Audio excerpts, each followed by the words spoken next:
So welcome everybody to our final day of the conference, which today will start with a lecture by Paul Stenner. Paul has held a chair in social psychology at Open University in UK, which is, to my knowledge, one of the few institutions where a critical, reflexive, that is cultural, social psychology can thrive. And Paul has a long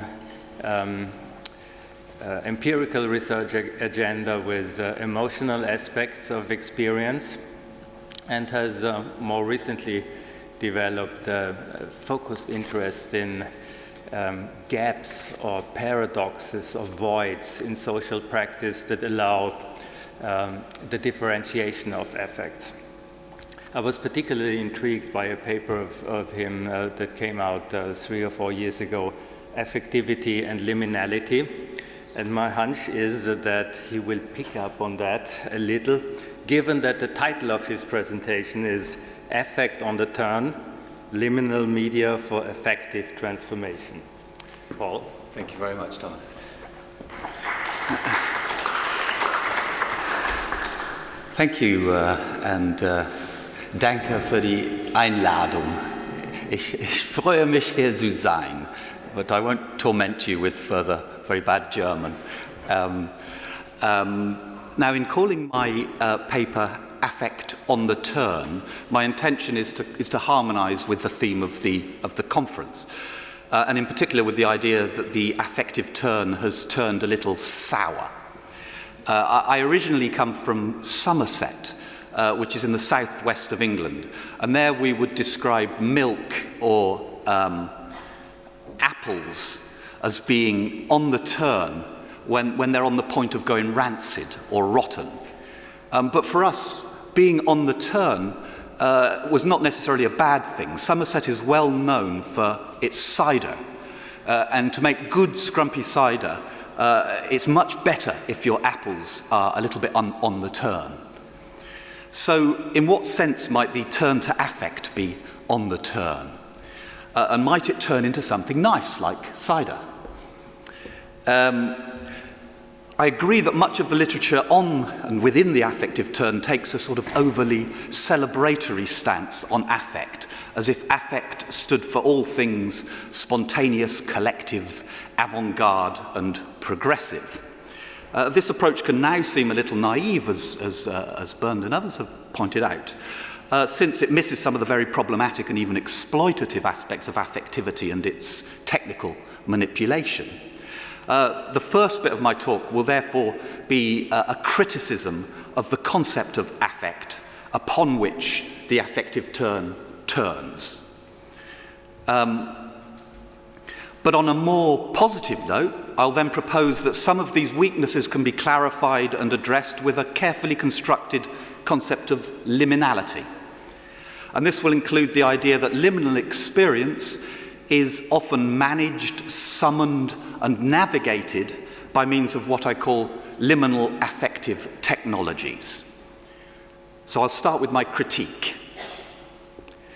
I want to give a brief account of my own personal speaking position. I'm a social psychologist, as Thomas mentioned, and I completed an empirical project on the social dimensions of jealousy back in 1992 when I finished it. And from that work, I became familiar with the psychological literature on the emotions, but I was also influenced by post-structuralist theory. People like Michel Foucault, Gilles Deleuze, Michel Serres were very much coming into social psychology at that point in the mid-80s to the early 90s. My external examiner for my PhD, for example, was Rom Haré. And Haré had edited a very influential volume called The Social Construction of Emotion. And theoretically, this was a challenge to what was considered the essentialism that pervaded the psychological and biological literature on emotion, and which tended to reify or thingify emotions as naturalistic mechanisms to be approached by experiment. And this positivistic approach, people like Haré argued, and I warmed to this theme, ignored much of the complexity at play in emotional experience, including the cultural and the historical variety that was rapidly being identified by anthropologists, by historians, by sociologists, and so on. Methodologically, it meant a turn to text or discourse as the primary means through which the meaning of emotional experience gets constructed in real-time interactions. Now, I mention this discursive turn, or turn to text, because the affective turn was very much a turn against the discursive turn. Now, the phrase, to my knowledge, first appeared in the title of a book in 2007, thanks to Patricia Clough and Jean Haley's edited volume, The Affective Turn, Theorizing the Social. Now here, the affective turn designates a quite specific avant-garde intellectual movement associated, for the most part, with the humanities. It turns against the discursive turn of social constructionism by turning to a concept of affect that's sharply differentiated, as we've discussed at various points in this conference, from the concept of emotion. Affect, in this sense, is strictly separated from discursive practices and is defined as being, in principle, inaccessible to discursive articulation. It's an autonomous, pre-personal force or capacity that exists outside of consciousness. So the starting point for this affective turn is the idea that the discursive turn was a kind of discursive imperialism that neglected this vast and vital territory of affective dynamics and forces. So if, for advocates of the discursive turn, it was discourse that symbolized a sort of principle of progressive freedom from naturalistic essentialism, then for advocates of the affective turn, discourse symbolized, on the contrary, a certain entrapment within a spider's web of official meaning. So the aim is still liberation from the strictures of something like established structure, but now progressive freedom is sought by stopping our talking heads from making their discursive sense. So in 2007, by 2007, the affective turn was already a torrent, a fast-moving river of scholarly activity.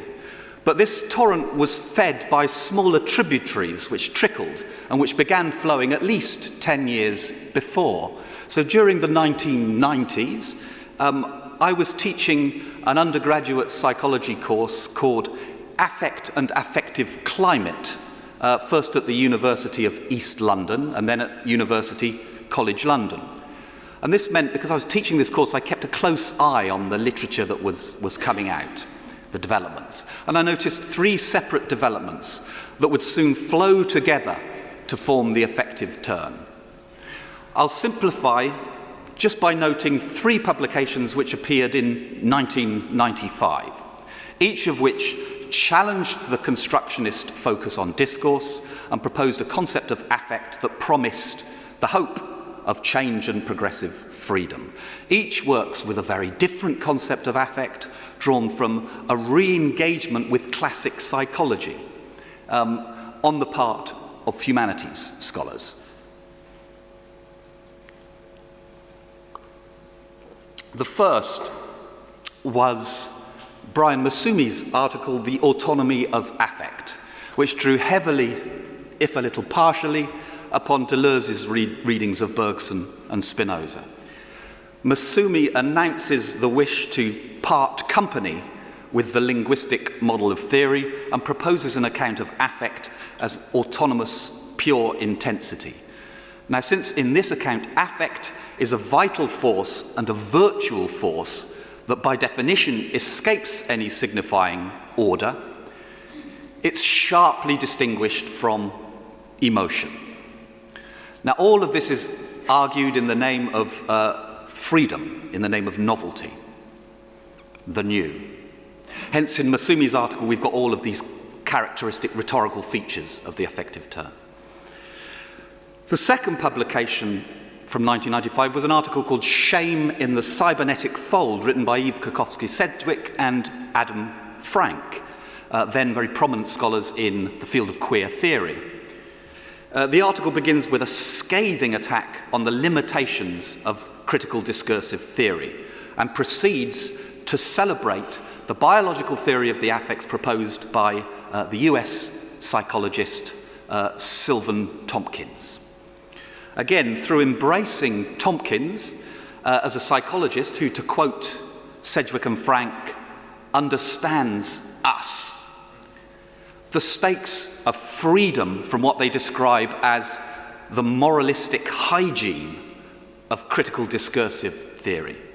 Third was the awakening of interest in affect within psychoanalytical psychosocial studies.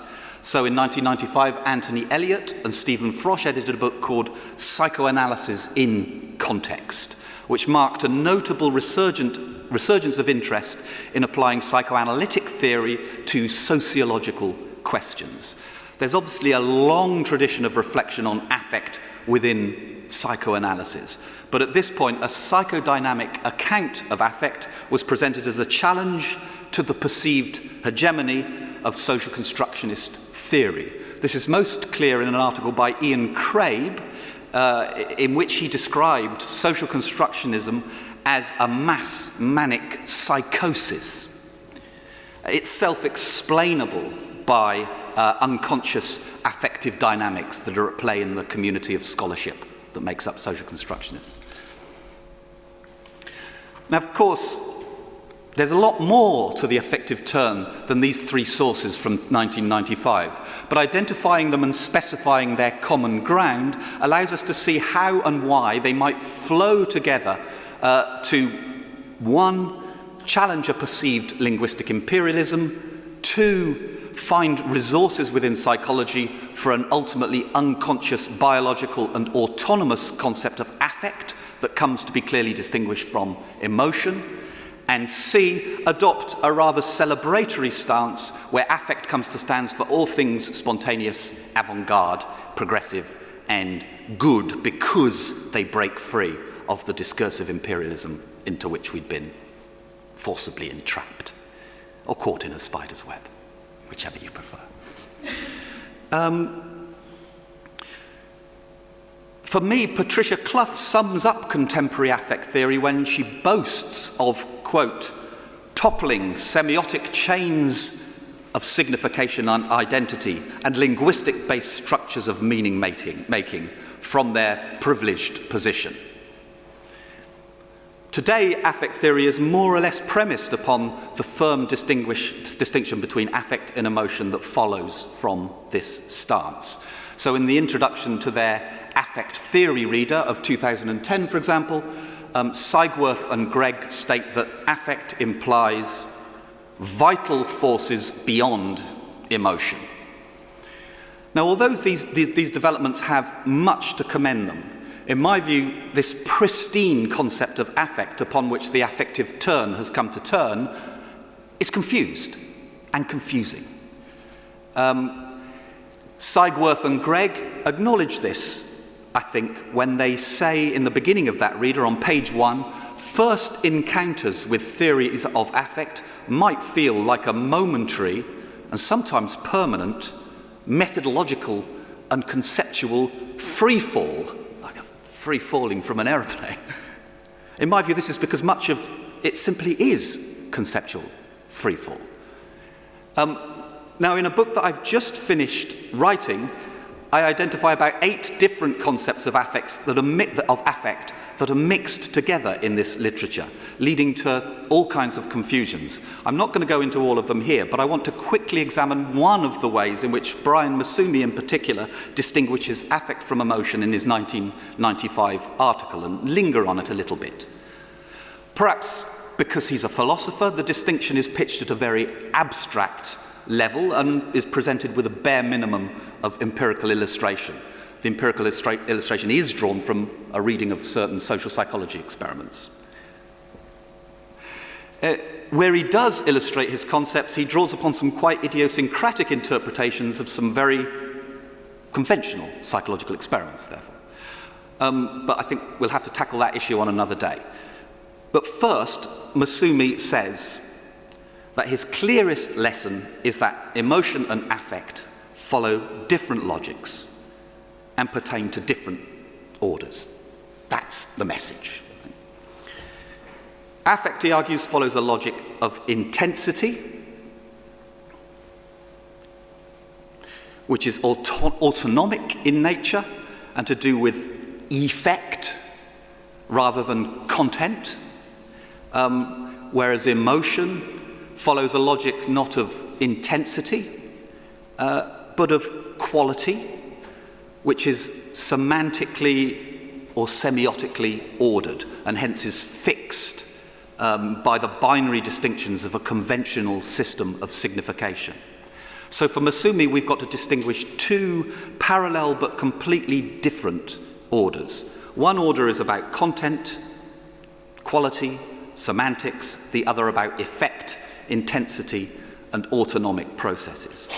I'm very well aware that Masumi contradicts himself and has other accounts of affect within the same article, within the space of a page, but let's just concentrate on this one for now. So for Masumi, emotion belongs to the first order because an emotion like shame or fear is a subjective content, allegedly, with distinctive qualities that are semantically fixed by sociolinguistic conventions. Affect, however, he defines as intensity, insists, is a non-conscious, never to be conscious, autonomic remainder. It's outside of expectation and adaptation, disconnected from meaningful sequencing, from narration. In short, for Masumi, emotion is qualified intensity, or to put it differently, affect that has been captured within meaningful and hence socially functional narratives and semiotic circuits. Affect, by contrast, is that which necessarily escapes the spider's web of that capture, and so remains virtual as a potentiality that can never be assimilated, like some Whiteheadian eternal object, crudely understood. Now, to be clear, I'm not denying the value of drawing some sort of distinction between the actual and the virtual, or between discursive symbolism and more basic psychological processes. It's vital to do so. But I am questioning a simple mapping of such distinctions onto the words affect and emotion. Masumi defends this move by invoking the authority of Spinoza, whom he defines as a formidable philosophical precursor on many of these points, on the difference in nature between affect and emotion, on the irreducibly bodily and autonomic nature of affect. Now, I studied Spinoza quite carefully in the early 1990s, and it seems to me that he does not draw any such distinction between affect and emotion, let alone argue for a difference in nature. Spinoza wrote, as we know, in Latin, and used the word affectus, or variance on affect and affection.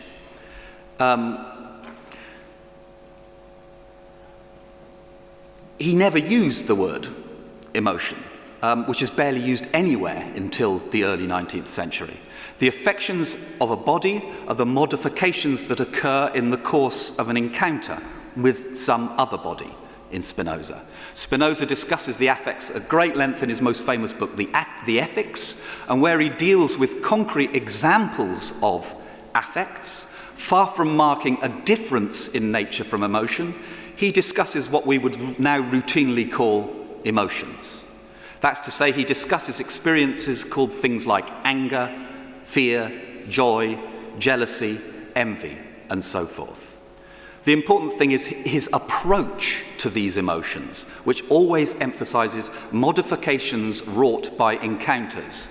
So anger, for Spinoza, is thus a particular kind of modification that occurs in particular kinds of encounters. Now, Steve Brown and I discussed this at length nearly 20 years ago in a paper called Being Affected, Spinoza and the Psychology of Emotion, where we tried to relate that Spinozist approach to the psychology of emotion. Now, it is, of course, important to grasp that Spinoza did not limit his understanding of affects to human emotions. On the contrary, as a philosopher, Spinoza is looking for much broader generality. For Spinoza, all entities, whether pots, potatoes, or poets, are to be understood in relation to the affects they are capable of in their encounters with other entities. His philosophy is thoroughly relational in that anything that exists does so as a function of its relations, and hence of the affects it is capable of going through and provoking in other things. So when it comes to human beings, these affects typically take the form that we know of as emotion, hence his tackling those things when he deals with concrete examples.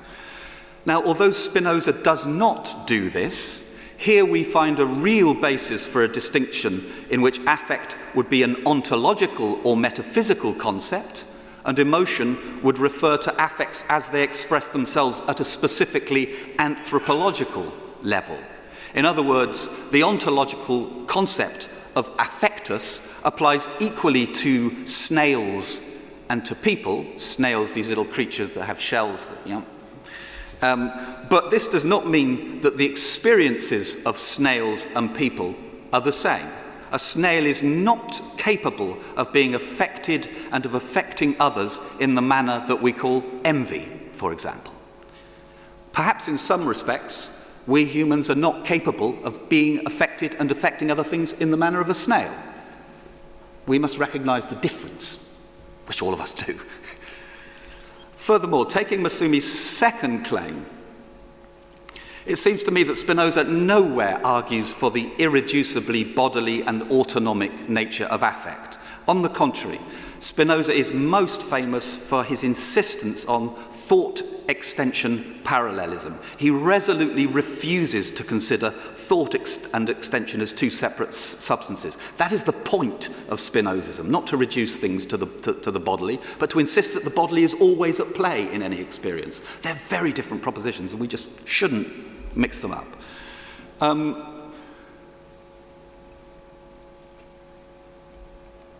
We have no more luck if we try to extract a fundamental difference between affect and emotion from Tompkins' work, or from psychoanalysis for that matter.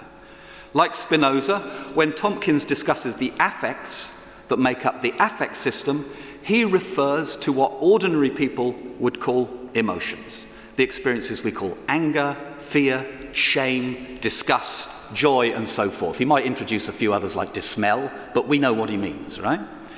In his published work, Tompkins uses the word emotion very rarely indeed.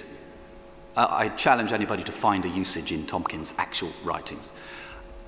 And the reason he prefers the word affect is that he wanted a more scientific-sounding word that would allow him and his readers to step back from the routine and common sense assumptions about emotions that ordinary people have. So in short, what ordinary layfolk call their emotions, the scientist, with the benefit of their objective research, recognizes as proper to an innate system of affects. Andre Green, who is probably the main psychoanalytic authority on affect, points out all different kinds of nuances amongst the words used for emotion, feeling, affect, sentiment, passion, and so on in French, German, and English. There's a lot of complicated nuance. His ultimate position is that within psychoanalytical discourse, affect should be a meta-psychological term and would not be a descriptive term with a specific referent. So the word affect, in other words, should be reserved, according to Andre Green, for use as a categorical term, which groups together all the nuances that German, Empfindung, Gefühle, or French, Emotion, Sentiment, Passion, bring to this category. So a generic concept.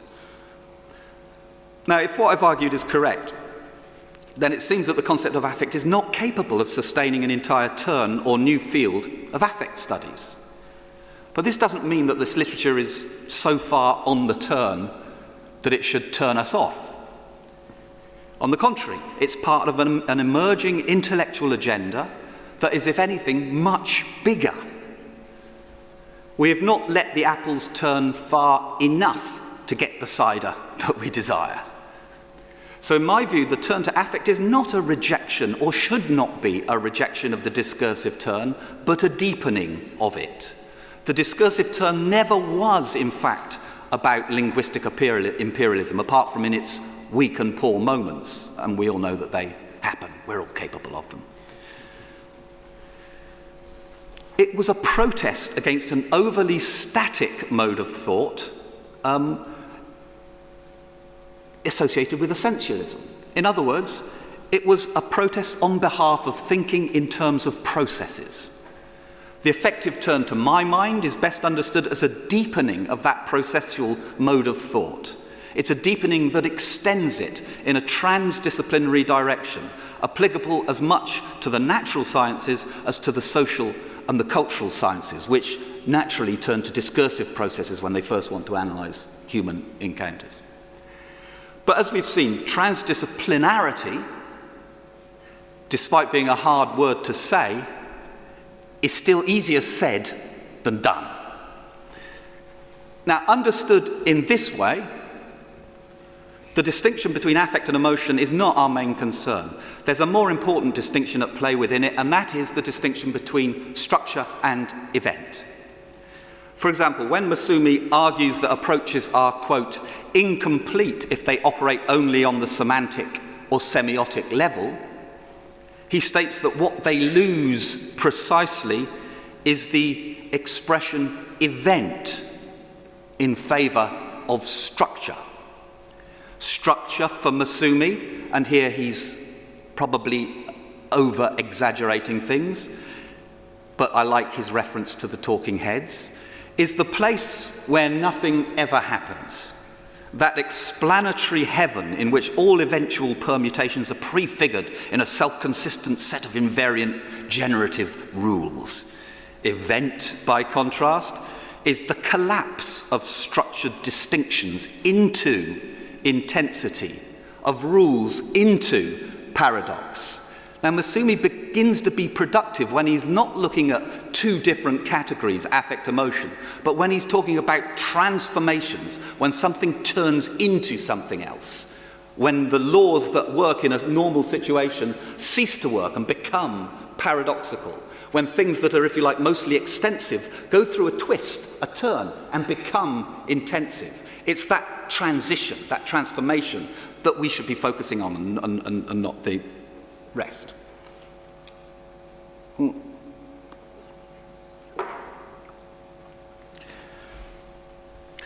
So the real issue is the identification of affect or intensity with event and emotion with structure. Though this is still problematic and needs thinking through in a thorough way. It's his concern with events that's the source of his preoccupation with emergence or novelty. It's this emphasis on which Masumi calls, and I want to quote here because it's the only place when he uses the word liminal, so I think it's worth emphasizing it. Masumi calls the virtual as cresting in a liminal realm of emergence. So he's getting all Bergson on us, right? And I'm not sure whether Bergson ever surfed, but you get the feeling that he was a bit of a surfer, right? So the virtual is cresting on a liminal realm of emergence. But to do this, we need to think processually. We need to recognize that a structure is in fact not something static. It's not the place like heaven where nothing ever happens. But it's an organized and indeed self-organizing pattern of processes. A structure, in short, is better grasped as a form of process. An event, by contrast, is an occurrence or a sequence of occurrences that transform structures, or through which forms of process are transformed. So I'm suggesting rethink structure event in terms of forms of process and their transformation. That's the critical bit of my paper over, and I'm going to now try and say something a bit nice and positive. I start with a little bit of self-congratulation because I've just finished a book that's taken me way too long to write, but I finally have finished it. So it should be out, I don't know, in a couple of months or something. Liminality and experience, a transdisciplinary approach to the psychosocial. Okay. I want to sketch an alternative theoretical framing for some of these issues. And they're dealt with in more detail in the book, but I want to give you just a sort of idea.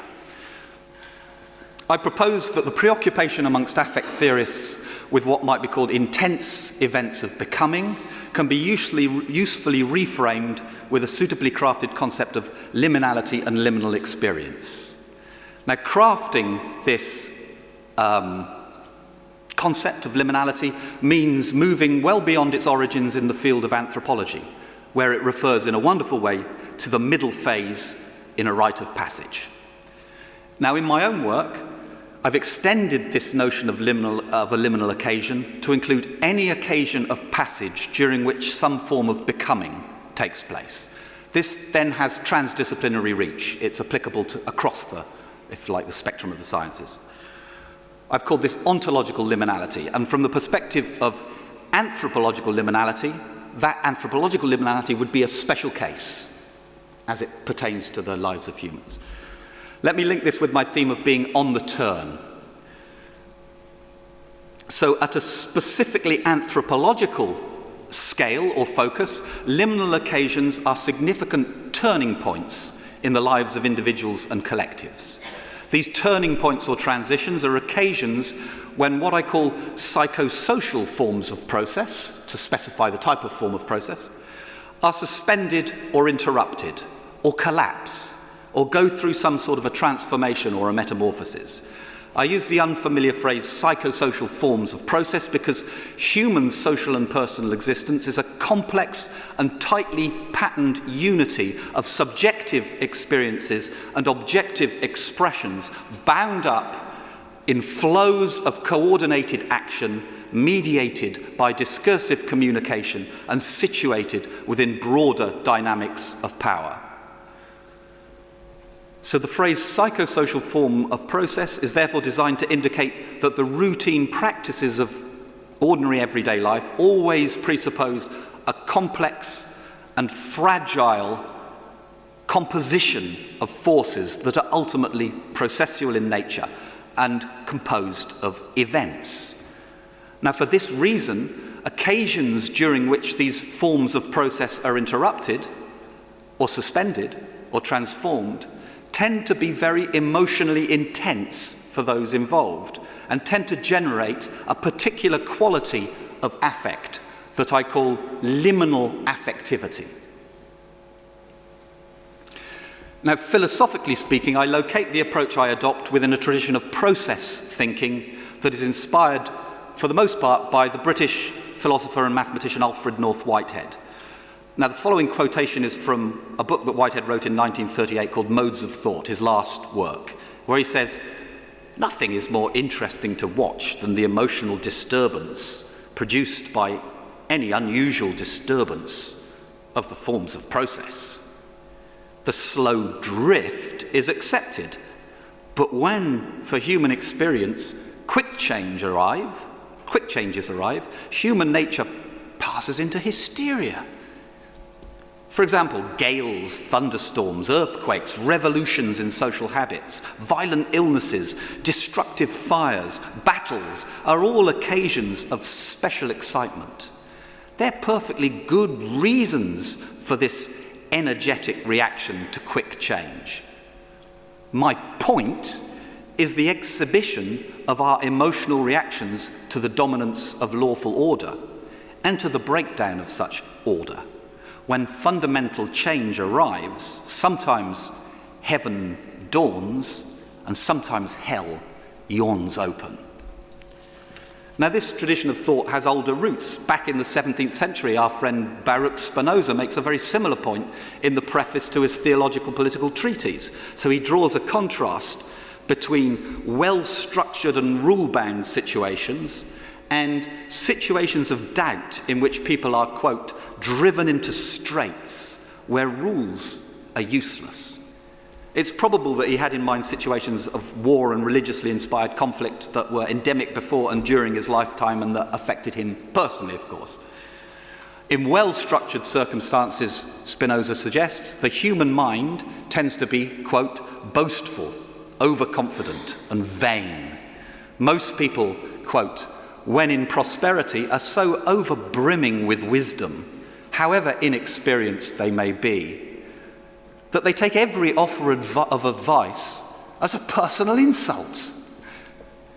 Put these same people in the straits of more chaotic circumstances, however, and Spinoza finds that they know not where to turn, but beg and pray for counsel from every passerby.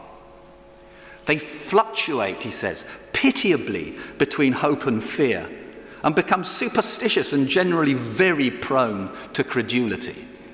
Spinoza is here correctly suggesting that the very same people can show very different characteristics, have very different opinions, values and feelings, for example, as they cross the line, as they turn between these two types of situation.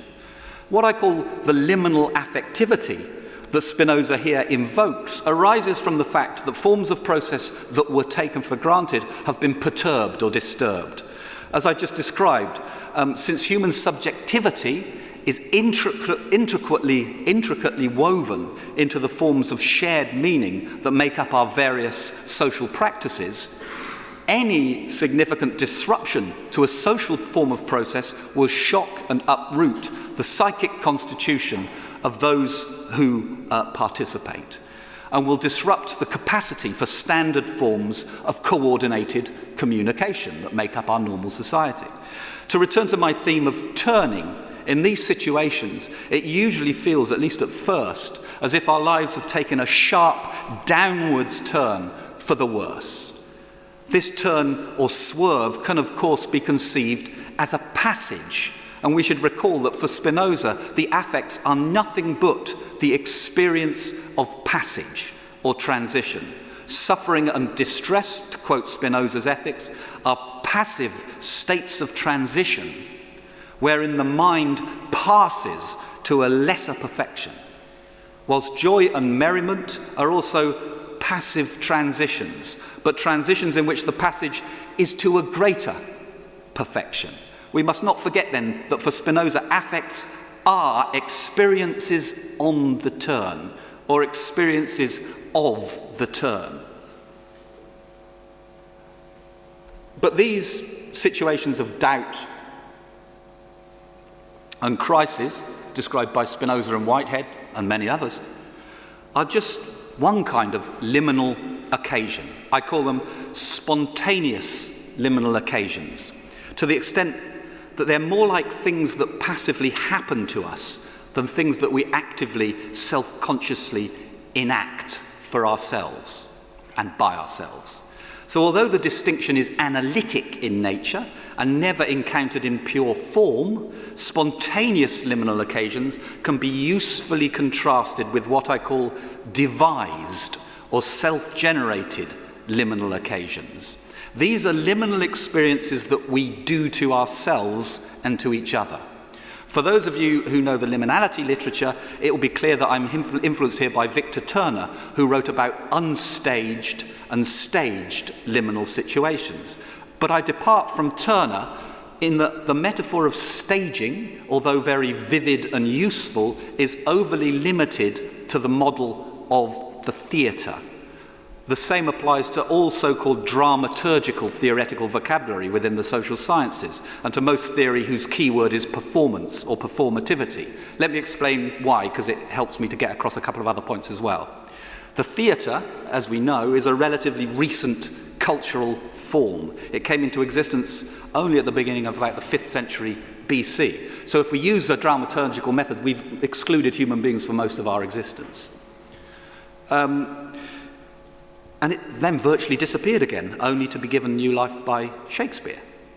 Now, I exaggerate to make the point that theatre is just one among others, one means among others, for creating devised liminal experiences. And obviously, in the case of theatre, it makes sense to call these experiences staged liminal experiences.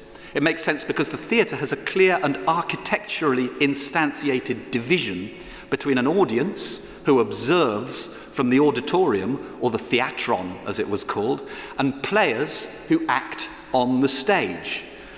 But it was precisely this division between theatron and stage that constituted what was novel about the emergence or invention of theatre. Now, it was Jane Harrison who did the decisive historical work on this topic, building on some of Nietzsche's ideas about the birth of tragedy. In a book on ancient Greek religion published in 1903, Harrison shows how both the theatron and the stage emerged from a third and more mysterious space designated for the chorus. In ancient theatre, the chorus was originally composed of practitioners of Dionysian ritual who would sing a type of song called the dithyramb, which was a ritual song in honor of the god Dionysus. In the original Dionysian rituals, it's likely that everybody would participate, and so a fixed distinction between an actor and an observer would be problematic, would not occur. But Harrison reasons that through time, some members of the chorus, who would be the practitioners of the dithyramb, would split off and offer real-time interpretations of the activities of the chorus and commentaries upon that activities.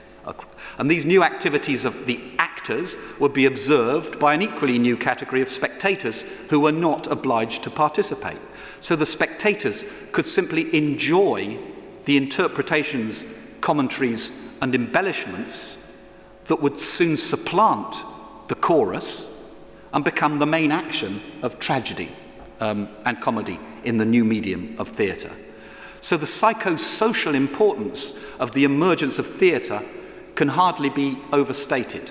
When theatre emerged, it became, along with philosophy and democracy, one of the three fundamental novelties that define the classical period.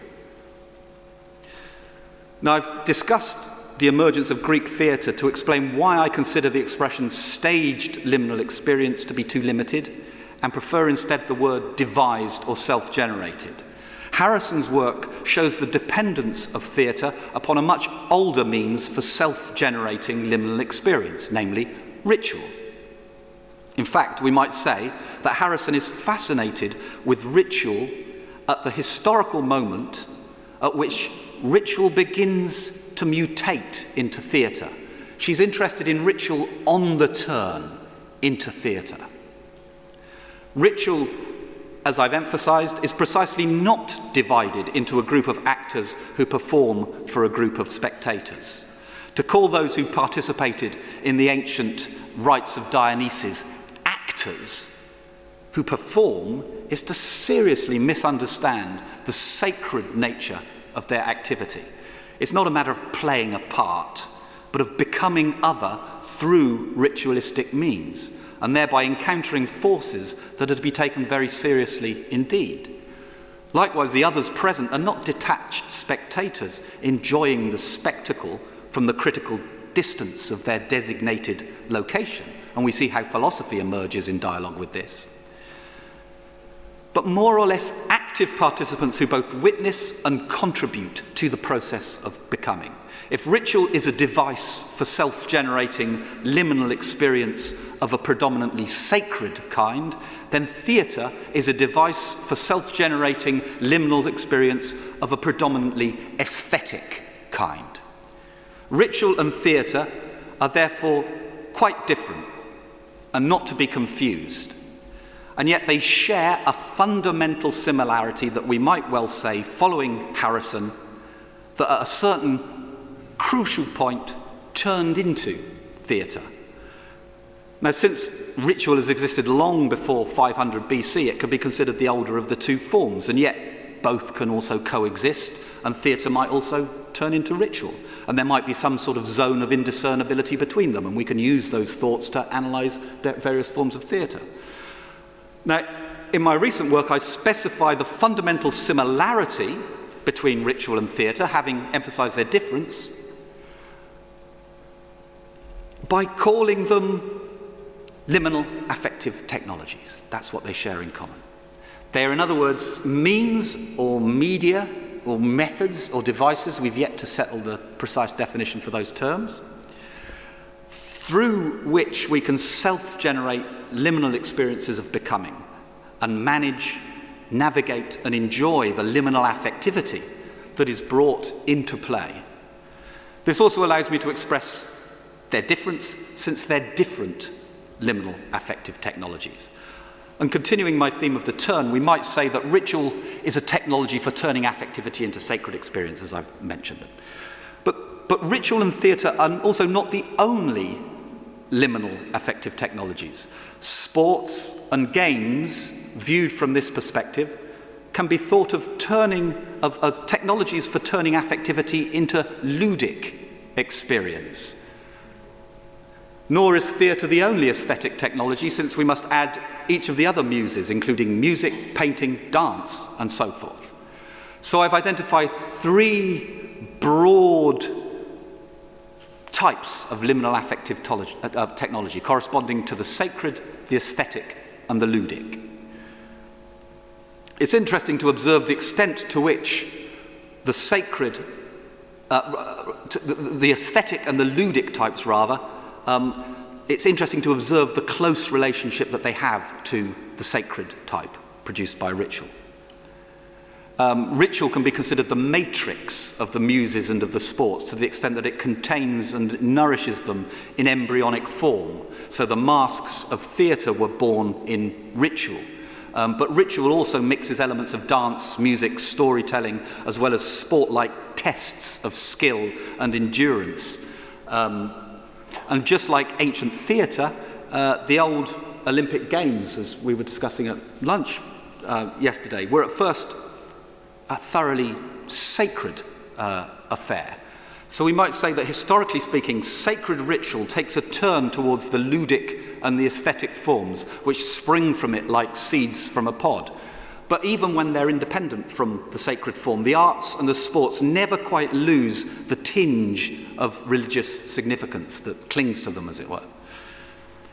Now, in construing these media as liminal affective technologies, I'm drawing attention to the ways in which they work to self-generate emotional experience and to deploy that experience within a project of transformation.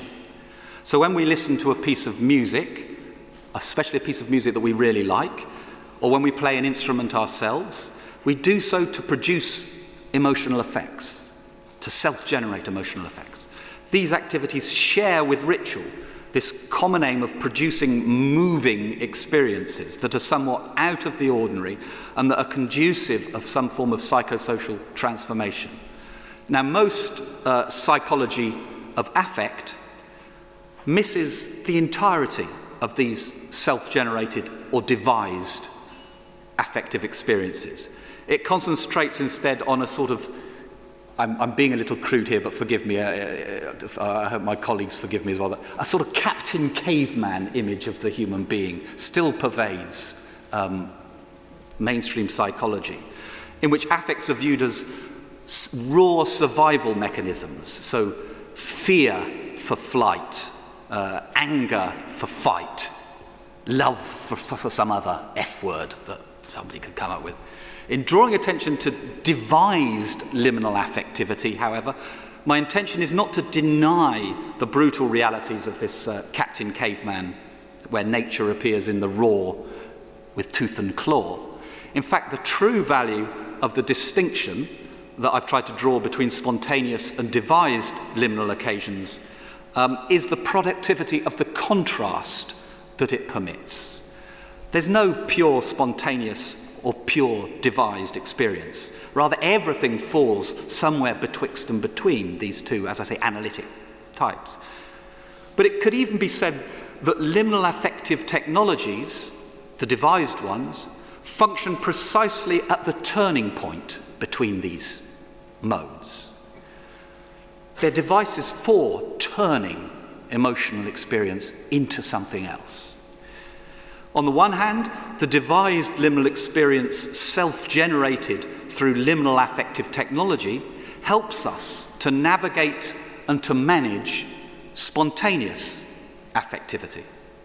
On the other hand, The spontaneous liminal experiences, when we experience them, cry out, as it were, for symbolic expression, precisely because they challenge and transform the taken for granted order of daily life. So new symbolism has got to be invented where the old symbolism simply fails. And it's my thesis that the liminal affective technologies help to create that symbolism and to drag it into emergence from the edge of semantic availability. Again, the point isn't to say affect is good because it's on this side of the... No, we want to be able to digest and make sense of our affective experiences. That's the point, you know. Okay, I'm coming to the end. One last bit of my talk with this sort of big theoretical picture behind us. I want to make up a few points about some of the contemporary forms that liminal affective technologies are taking. And this is going to be very quick. It seems to me that forms of ritual, art, theatre and games of various kinds are increasingly being instrumentalized to play a functional role in managing transitions within organizations of various kinds. For example, I would suggest that many of the technologies of change used by corporate and public managers today can be usefully understood as liminal affective technologies. This would include things like managerial performance arts, future games, artistic interventions of various kinds within organizations, even things like cross-professional speed dating or 360-degree interviewing. Now, I've been working recently with the Danish sociologist Niels Åkerström Andersen, who describes what he calls potentialization technologies within the sphere of public management. Potentialization technologies are used when there's a perception that some type of change is needed in an organization, and yet the nature of that change is not yet clearly specified or clearly specifiable. So methods are needed to help employers to think outside the box and to expect the unexpected. The preferred methods tend to take the form of role-play games and other artistic and theatrical interventions. These serve to suspend the usual patterns of activity and to generate unusual situations with distinct affective resonances. So in a recent article together, Niels and I have been considering potentiality technologies as components of liminal affective technologies. For example, in Denmark, there's an organization called Sisters Academy, and they use this technique that they specifically link to liminality theory as well as to performance art and to activism. So one of their performances in 2013, for example, was called School in a Sensual Society. And Sister Academy would enter a school during the holiday or during a break, sort of take over the school and transform its environment by putting multicolored sheets everywhere and, you know, basically putting soundscapes and musicscapes and color schemes so that when the teachers and students come back after the break, the school is barely recognizable as the same school that they left. And then they also try to interfere with the way in which the teachers and the pupils operate by, for example, giving them mottos like, what if aesthetics were the higher value?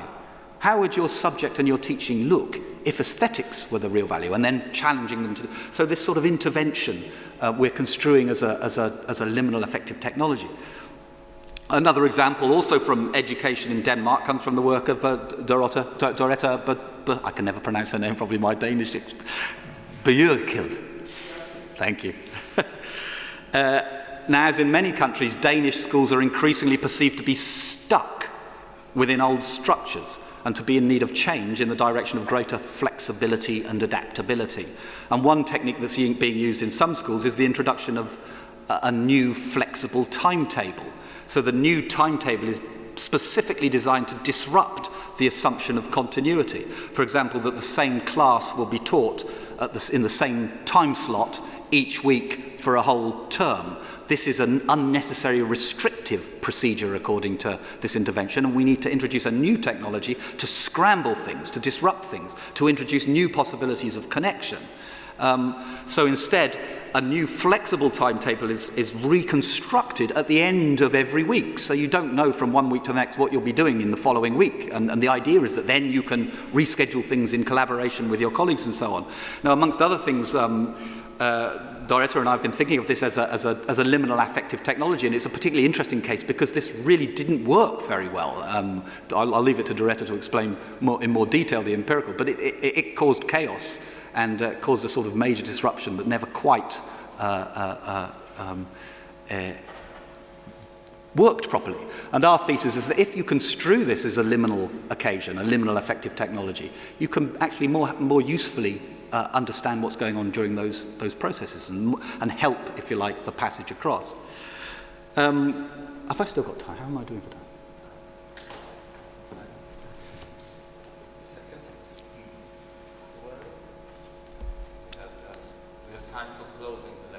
Okay, then I then just, the last example I was going to give is the work I did with Eduardo Moreno on transplant coordination teams in Barcelona when they manage the difficult situation during which a relative has died and there's a need to harvest the organs of that relative, and there's a team whose responsibility is to coordinate that process, including having an interview with a close relative in order to sign a consent form that allows the process to begin. But this is all published in a paper in a journal called Subjectivity in 2013, so you know, you can go and read that in your own good time. So I will end just by saying that, as I say, the advantage of considering these interventions as liminal affective technologies is not just that it draws our attention to their relationship to ritual and to their ludic and aesthetic offspring, but it also draws our attention to what we're trying to become when we use these technologies and to our responsibility in actually enabling these becomings in a more ethical way. After all, as Friedrich Nietzsche once put it, and I think he was referring to human beings and not to apples and cider, he said, "Der Mensch ist etwas, das überwinden werden soll."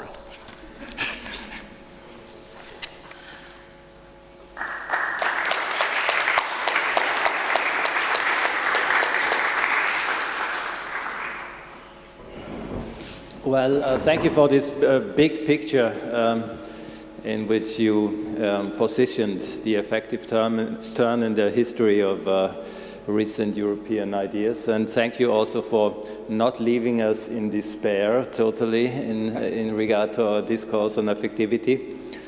And I'm sure, and I see already the audience is turned on enough. So what was the first? Over there? Yeah.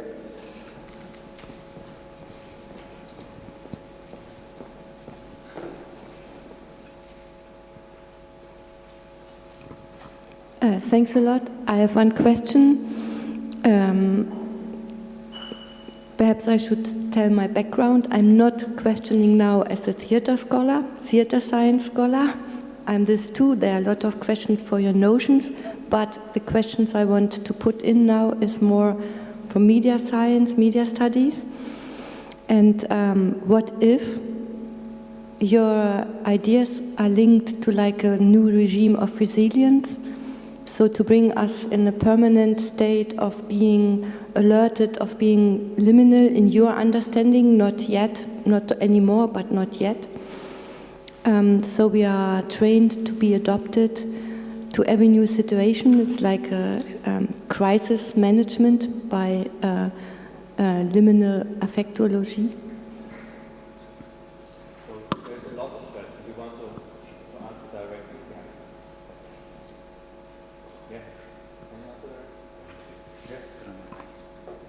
Thank you. Yes, that's a very important question and very, very close to my heart. And I equivocated as to which talk I would give at this conference. Another talk that I I gave, the last time I attended a conference relating to themes of affectivity was precisely on that question of the permanentization of liminality. And I think indeed that it's quite productive to think of the times that we're living in now as times of permanent liminality, where at various levels, from the political, the economic, I think the economic is obviously a main driver here, but across, if you like, each and every distinct social subsystem or function system, if you want to use Luhmannian terminology, we're seeing, if you like, rather than a nice, functionally differentiated, unified sphere of activity that's in turn nicely differentiated from another one, law, from education, from politics, from health, instead the boundaries are eroding, and we're getting these sort of mixtures and fusions between forms that is producing a very sort of unusual, historically speaking, situation where I think like no time previously we're sort of encouraged to live a life of permanent liminality, which is increasingly unlivable because the expression is importantly a paradox, permanent liminality. It's a transformation that is constant, which of course stops being transformation. When something is permanent, when change is permanent, there is no change happening. And psychologically, that situation is very difficult to bear. And I think a lot of the problems that we're seeing socially and culturally in health fields and so on are related to that problem. And I would have to give a whole talk, but Deleuze is very useful on this. I think his concept of the control society and the disciplinary as moving beyond the disciplinary society. If you think of the disciplinary society as the nice enclosed society where we deal with liminality by putting our mad people in an institution, by putting our children in an institution called school, we solve problems of liminality by building big walls and enclosures and holding people inside. Now we're not doing that anymore. We've broken open the enclosures and we're working with ways of sort of controlling the permanent flow of those things. So it's really important. I recommend the work of Arpad Sakaltsky on permanent liminality as well, but also I'm having a quick look at Jean Clam's abstract, which I won't unfortunately be able to see. I think he maybe will be touched upon something a little bit like that this afternoon. Okay, Thomas, Marcus, Richard, and then we'll switch to the other. Thanks, Paul. That was really interesting. I'm trying to see your propositions through the eyes of Johann Huizinga, and I'm wondering whether by turning affective events into liminal affective technologies, do you ring-fence them with something that Huizinga would call a magic circle, or that one might call a sandbox experiment? Just to give you an example, with these management seminars where the managers are asked to think outside the box, which creates something like a liminal affective technology for them, what if they think outside the box even after the management seminar has ended and they say, well, let's stop profit making, let's spend all money on excess gifts to the global south and so forth? Is your concept not constraining these events very much inside a magic circle? That's my question.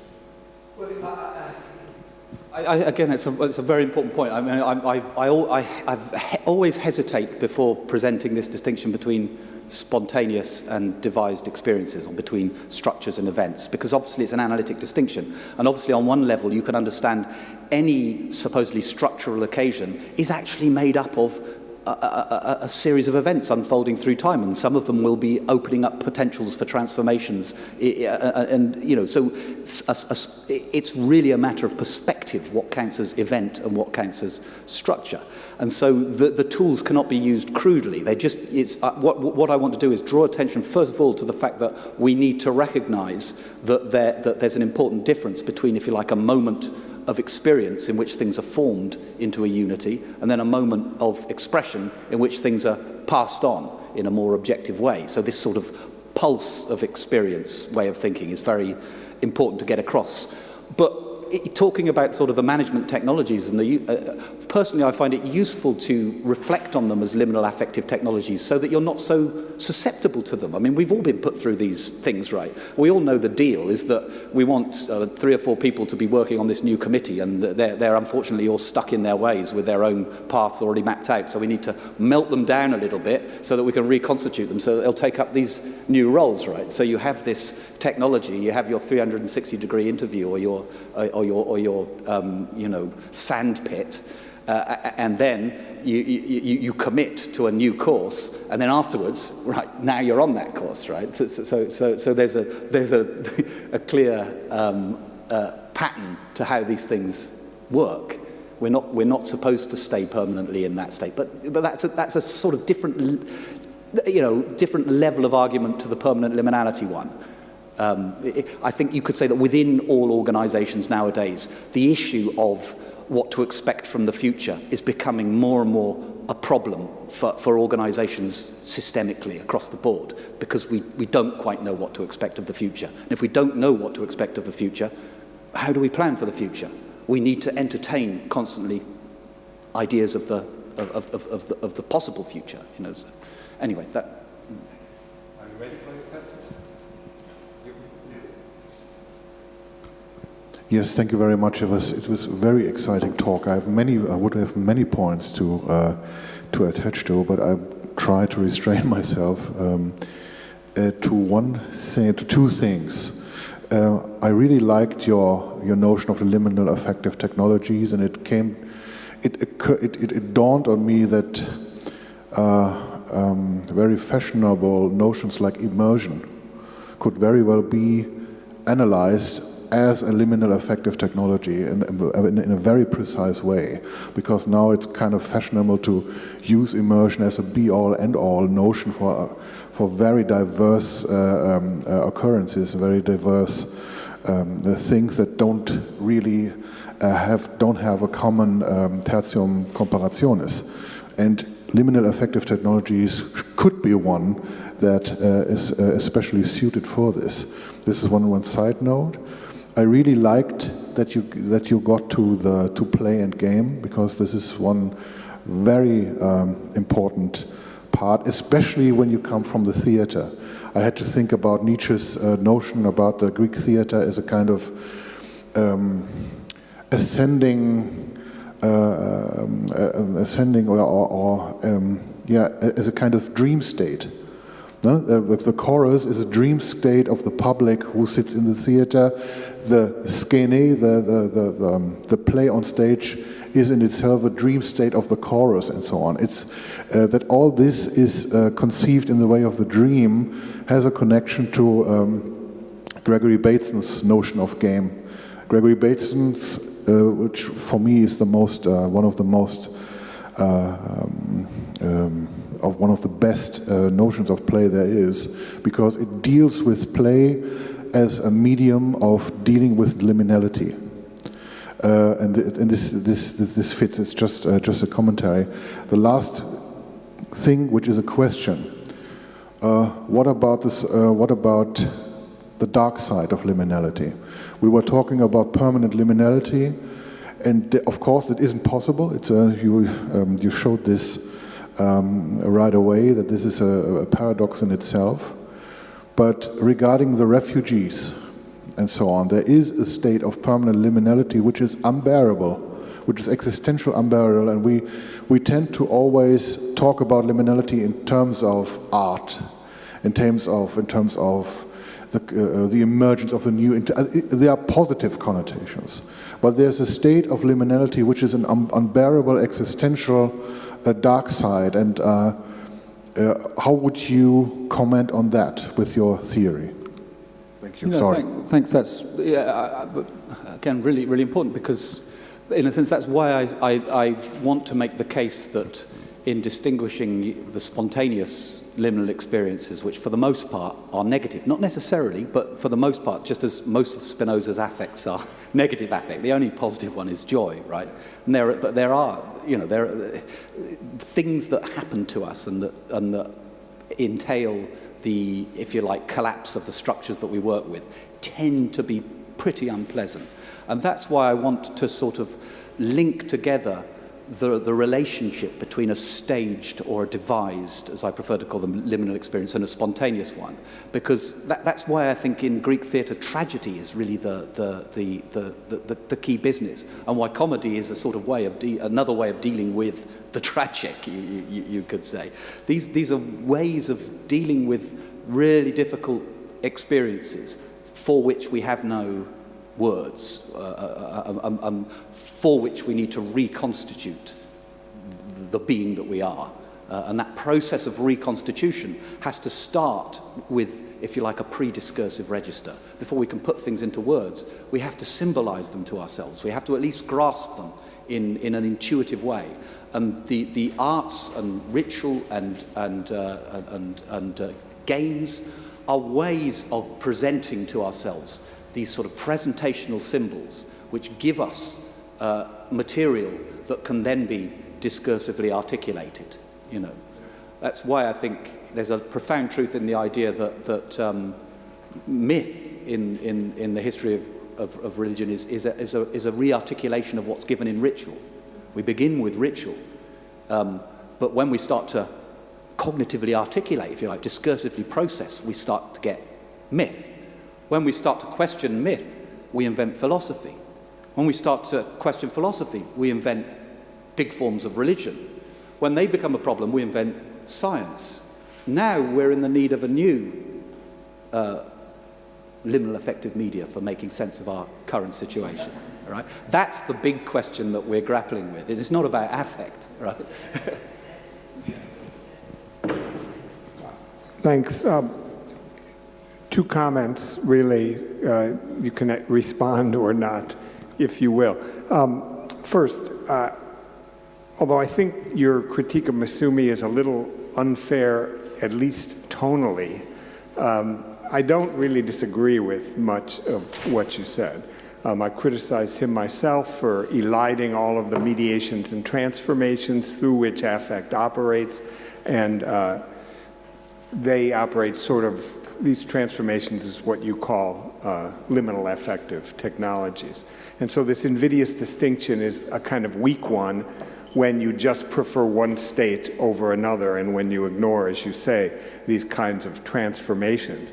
And I do think Masumi does, at least in places, talk about the transformation of affect to emotion. But in all, I think, you know, the critique is well taken.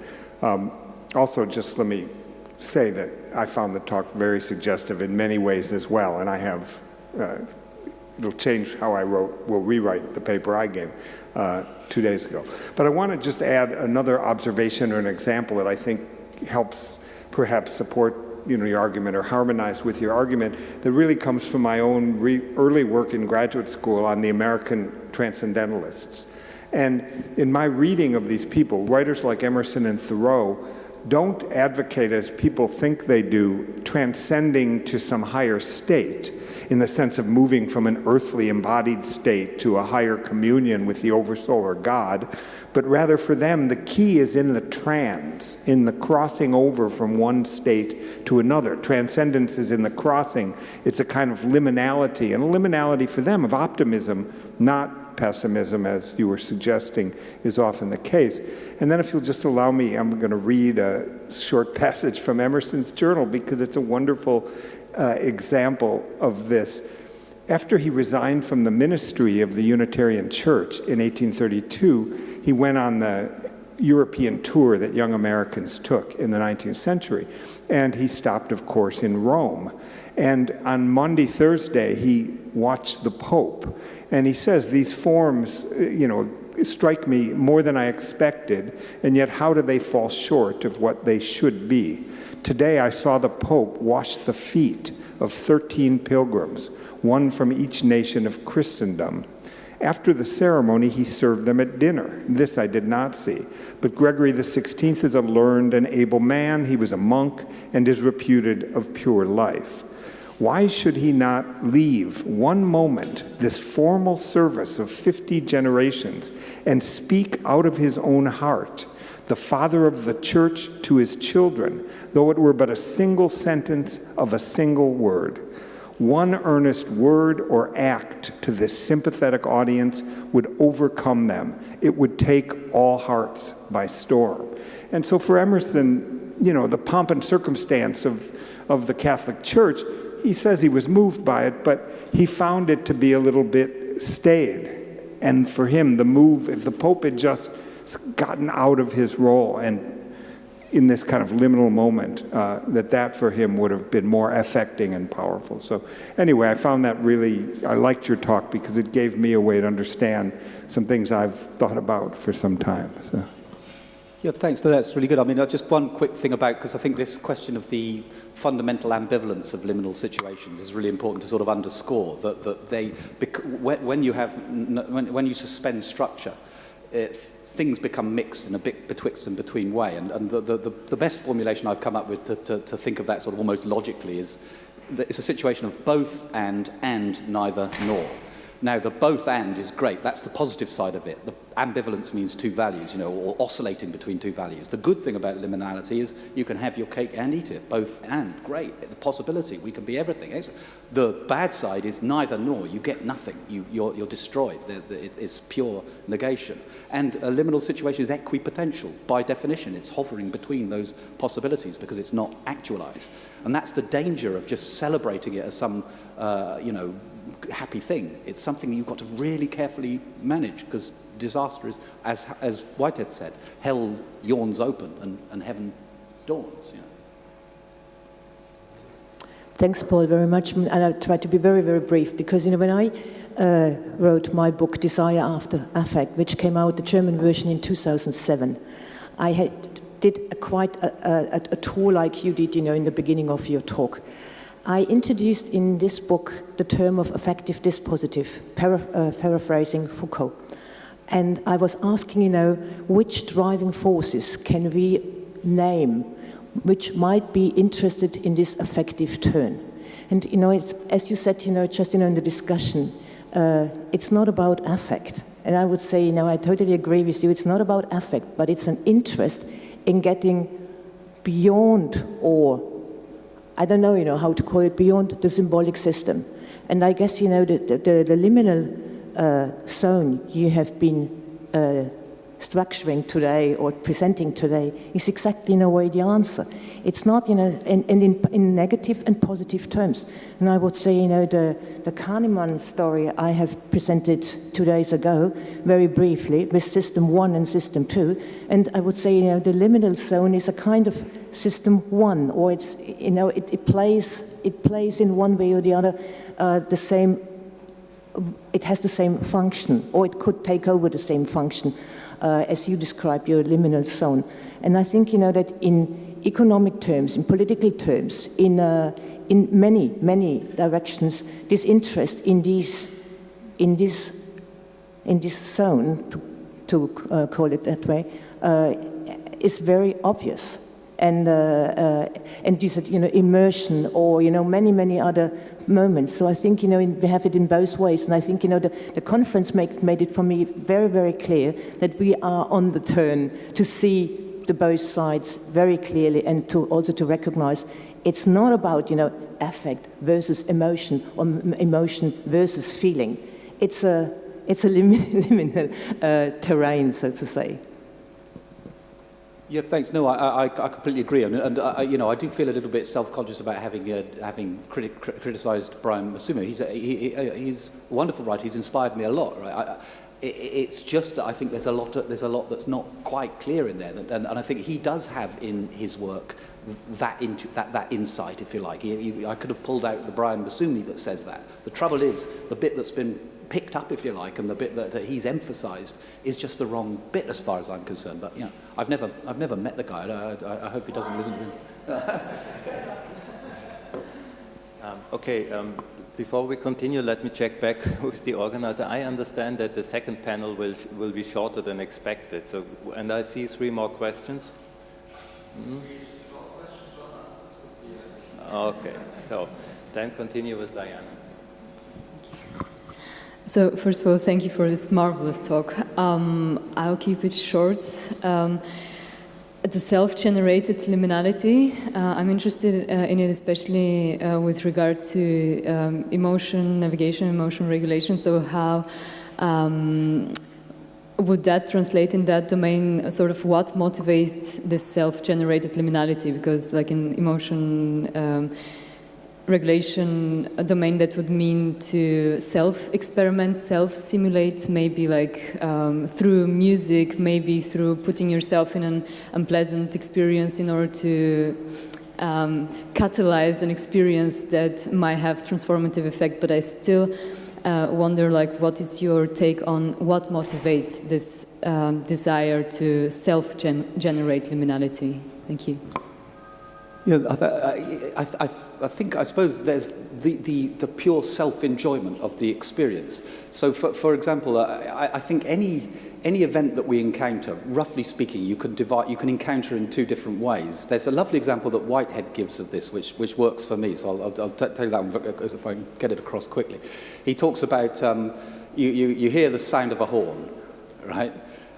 It's a car horn. You're standing in the road, right? So you use that sound, if you like, to identify the location of the car and to get out of the way quick, right? So that's one way of encountering the sound of a horn. Another way of encountering it is you listen to the beautiful sound of the horn.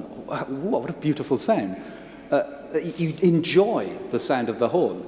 Now, of course, there's a conflict between those two, because if you enjoy the sound of the horn when the car's coming towards you, you're going to be crushed. On the other hand, we can experience the same thing in this aesthetic way by actually enjoying the experience, the sound.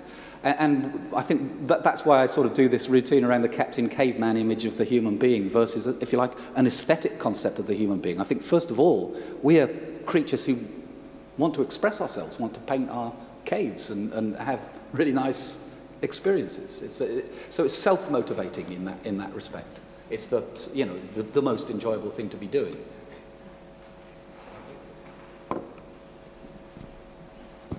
Thanks. A few of my questions have been answered. I do wonder, I was interested in the discussion of permanent liminality, and I wonder if, the discussion there and your response was really about this sort of social and economic context that have transformed liminality. I wonder if that could usefully benefit from a third category of ambient liminal experiences or affective technologies, and that insofar as these, the proliferation of digital experiences, digitally mediated experiences, represents an intensification of, what have always been ambient or environmental affective technologies that are neither spontaneous nor devised, but that we inhabit on an ongoing basis, and that what has given rise to this, what we're attributing or describing as permanent liminality, is a sort of intensification of that ambient. The other question, I mean, that's just sort of a comment or a thought. The question, it seems to me that whether it's spontaneous or devised, and I like the way you've sort of qualified that as different aspects of the same event, potentially.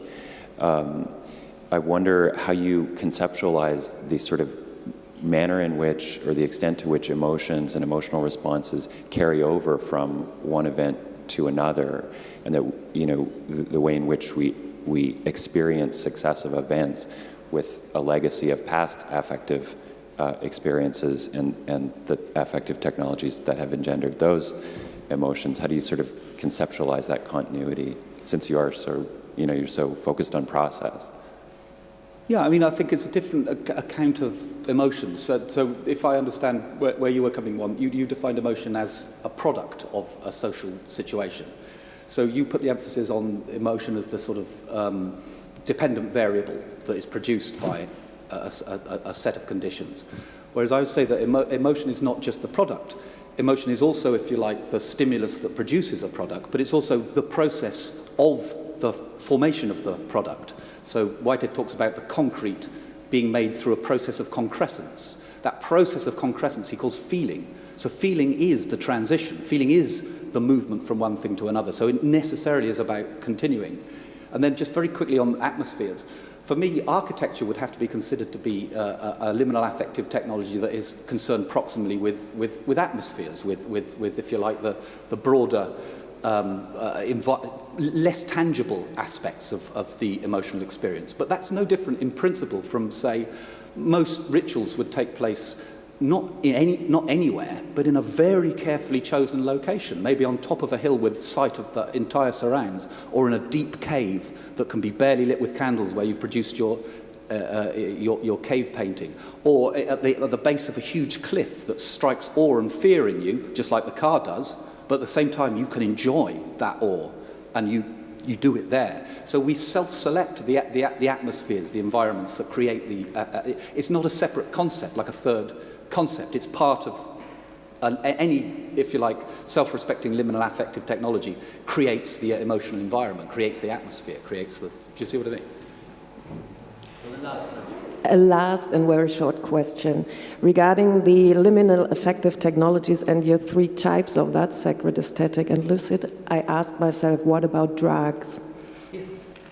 Where is it to get into that, especially like party drugs, and as we are nearby Berlin, you know, like techno rave 90s, and now this weekend is beginning at Thursday, and on Monday we do detox wellness. Yeah. No, absolutely fundamental. Any ritual worth its salt is going to include some sort of intoxicant. You know? What type is it? I wouldn't say it's sacred, aesthetic, lucid. Well, I would say any of these things can take any of those forms. They're mutable forms, but certainly use of intoxicants would be an age-old and fundamental and always to be used sort of means for producing transformation. The problem is when we take drugs out of that transformative context. That's when addiction becomes the problem, right? Where, you know, we were discussing this when we got lost in a church yesterday. Hallucinogenic transformative experiences are really, of course, fundamental. I think it's really, really important. Well, thank you so much, Paul, for this inspiring talk. Thanks to everybody. We have a short coffee break now, and are supposed to be back in 15 minutes. Okay, so...